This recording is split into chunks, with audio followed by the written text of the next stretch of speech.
Elizabeth II, Ratu Kerajaan Inggris Raya dan Irlandia Utara, merayakan ulang tahunnya 2 kali dalam setahun. Pertama, pada hari ulang tahun yang sebenarnya yaitu 21 April. Kemudian dia juga merayakan ulang tahun resminya pada Sabtu kedua bulan Juni. Dengan begini, dia dapat hadiah ulang tahun 2 kali lebih banyak. Enggak kok, bercanda. Bukan Ratu Elizabeth II yang memulai kebiasaan ini. Tradisi ini sudah berjalan lama sekali, lebih dari seabad. Kebiasaan berulang tahun 2 kali dimulai pada tahun 1908 oleh kakek buyut Ratu, Raja Edward ke-7. Tahu kan, ulang tahun keluarga kerajaan adalah kejadian besar bagi seluruh negara. Jadi mereka ingin mengadakan perayaan besar.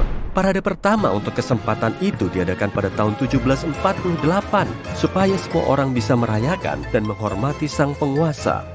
George ketiga yang menjadi raja di tahun 1760 memutuskan parade yang dinamakan Trooping the Colour itu harus diadakan setiap tahun.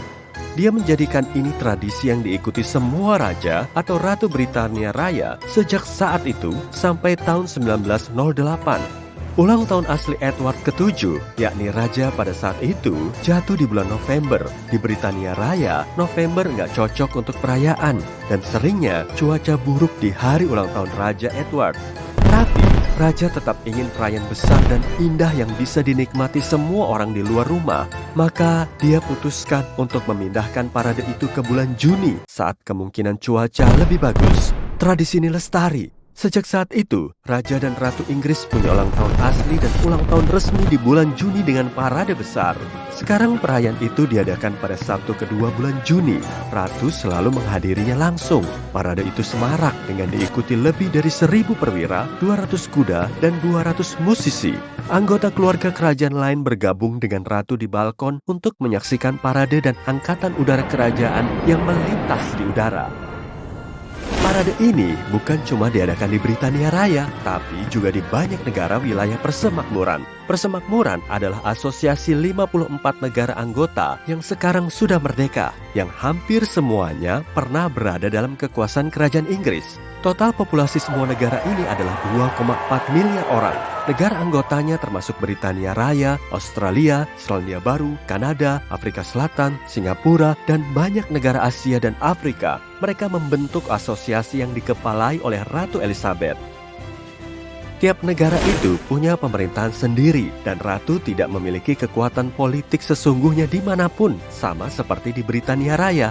Perannya sebagai kepala negara adalah perwakilan, dan dia dikenal sebagai pemimpin seremonial. Perayaan untuk menghormatinya diadakan di banyak negara wilayah persemakmuran. Tanggal paradenya bisa bervariasi. Di Ghana, parade Trooping of the Colour terjadi pada hari kemerdekaan Ghana, tanggal 6 Maret. Di Singapura, parade itu diadakan setiap tanggal 1 Juli. Ratu Elizabeth II merayakan ulang tahun aslinya secara pribadi bersama keluarganya 2 bulan sebelum perayaan resmi pada Sabtu kedua bulan Juni. Tapi, tetap ada penghormatan di beberapa taman di London pada tengah hari tanggal 21 April. Ratu Elizabeth adalah pemegang kuasa paling lama dari 61 raja dan ratu yang berkuasa lebih dari 1.200 tahun. Berabad-abad lalu, Britania Raya terbagi menjadi beberapa kerajaan dan masing-masing punya penguasa tersendiri. Kerajaan Inggris dan Skotlandia diperintah oleh seorang raja sejak 1603. Pada tahun 1707, setelah kerajaan Inggris dan Skotlandia bergabung, terbentuklah kerajaan Britania Raya. Pada tahun 1801, kerajaan Irlandia bergabung. Tahun 1776, koloni Amerika secara resmi memutuskan untuk memisahkan diri darinya. Soal ini kita bahas lain kali ya. Sementara itu, Elizabeth II naik tahta bulan Februari 1952 dan telah menjadi ratu selama 69 tahun. Ratu yang memerintah terlama kedua adalah nenek canggahnya, Ratu Victoria, yang memerintah selama 63 tahun. Kalau kamu perhatikan silsilah keluarga kerajaan, bisa kamu lihat bahwa Elizabeth nggak seharusnya menjadi ratu ketika dia lahir. Dia adalah anak perempuan tertua dari putra kedua raja saat itu, George kelima. Edward ke-8 yang seharusnya menjadi raja dan kemudian meneruskan tahta kepada keturunannya. Edward ke-8 memang menjadi raja setelah ayahnya, tapi cuma berlangsung kurang dari setahun. Dia mundur dari kedudukannya sebagai raja untuk menikahi janda cerai yang saat itu tidak disetujui. Maka George kelima menjadi raja di tahun 1936 dan putrinya Elizabeth di usia 25 tahun menjadi putri serta calon ratu. Suaminya Pangeran Philip, anggota keluarga kerajaan Yunani dan Denmark, adalah sepupu ketiga ratu. Mereka memiliki kerabat yang sama, Ratu Victoria. Elizabeth adalah keturunan dari putra Ratu Victoria, Edward ke-7. Sedangkan Pangeran Philip adalah keturunan dari putri Ratu Victoria, Alice. Philip dan Elizabeth pertama kali bertemu di pernikahan sepupu Pangeran Philip, Putri Marina, saat calon ratu itu baru berumur 8 tahun. Kali berikutnya mereka bertemu adalah 5 tahun kemudian, pada tahun 1939, di Dartmouth Royal Naval College, tempat Philip belajar. Saat itu, Elizabeth muda berusia 13 tahun dan Philip 18 tahun. Keluarga Elizabeth datang menengoknya ke perguruan tinggi itu. Mereka bepergian dengan kapal pesiar dan Philip bermain kriket dengan putri kecil itu. Dipercaya, Elizabeth muda jatuh cinta kepadanya saat itu dan mereka tetap berhubungan selama beberapa tahun sampai pernikahan mereka tahun 1947 yang berlangsung hampir 74 tahun. Dia adalah yang mulia ratu bagi dunia dan anggota keluarganya, tapi suaminya memanggilnya Lilibet.